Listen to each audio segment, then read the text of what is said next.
This episode of See Tolle Run is brought to you by Grandma's Marathon.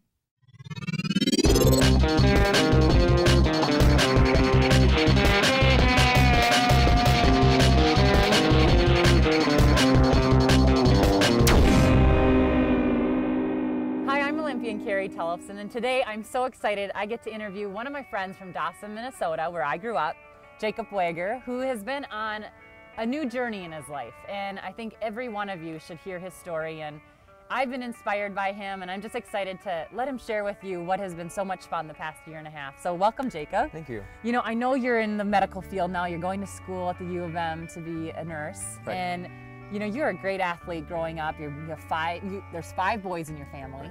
You're the middle one. Yep. You all are great athletes. Your mom and dad, amazing people, and you're on a new journey. Tell us about that. Well, it all started on January 24th of 2010. The date sticks out in my mind pretty good, but I just decided it was more of a spiritual thing for me, where I knew I needed a change. Like, I wasn't treating myself the way I thought I should be treating myself. Since high school, I had kind of taken a lull in my activities. Like, I was in sports, football and basketball, so like that was my exercise during high school. And after I got to college, it kind of just fell off a little bit. I didn't have that pattern or that schedule to follow, so I kind of fell off that. And that day, I just decided that I needed to make a change with my weight. And I went to the rec center at the U for the first time that day. And I knew I couldn't run, like it had been a while, so I didn't even try that. But I knew I could probably try the elliptical. So you started on the elliptical? Yeah, I could only go like 15 minutes really? The first time. Got up to 30 minutes by the end of the week, I think. After the elliptical, once I did that for about an hour, I figured I could run for, a couple miles and be all right, and that worked. So tell us why you chose running and why you like it. Well, I chose running just because it was available to me, and I had never done it before. I mean, we lifted weights and stuff in high school for our sports, but I had never gone out and just went running to run. And it was appealing to me. I just never thought that I could do it. And it's just like a great way to clear your head, and just being out on a run is like the me time that you don't get doing anything else. Fast forward the past year and a half, you are getting ready to tackle one of the biggest races and hardest races in Minnesota and probably around the world, is the marathon. Right. And how excited are you? I'm pretty pumped. Yeah. It was never something I thought I could ever do. So, like, just this process for the past year and a half is this will kind of be the capstone for that. Just something I never thought I could do, and I'm going to be able to cross it off my bucket list, I guess. Yeah. How many pounds have you lost? About 120. 120, and is that journey over with? You look great, you're doing a marathon. I mean, you're obviously in great health now. Weight loss, especially for someone like me, it'll never be over. It's got to be a lifelong thing. It's a lifestyle change, not just a diet or just a fad thing. I'll have to maintain it, and I've committed to that.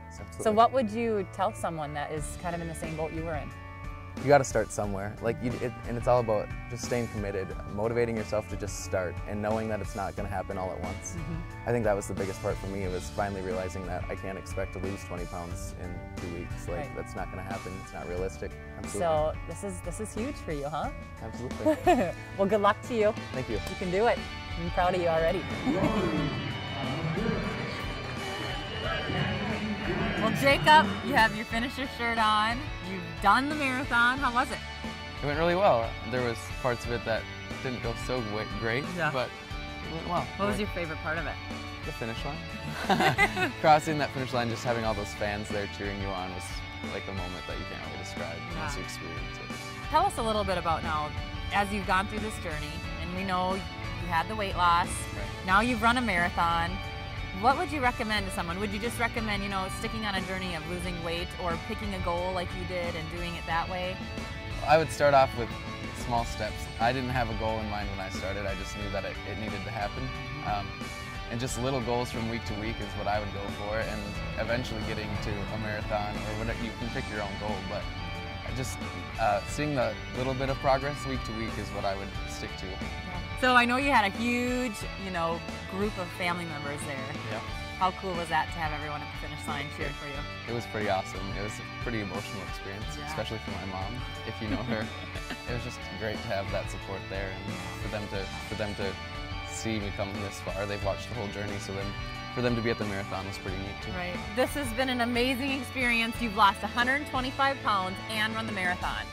So in honor of that, I'm jumping on your back and I'm gonna see how you would run. Let's go. With 125 pounds over 26.2 miles. Get after it, you guys. Woo! Hi guys, I'm Olympian Carrie Tollefson. Oh, sorry, just hi. Okay, take 3. You see that it does kind of, you know, have the results. I mean, okay, Jacob, why did you decide to just choose running? Sorry. And now you're running 26.2, baby. They could edit that, but they might not.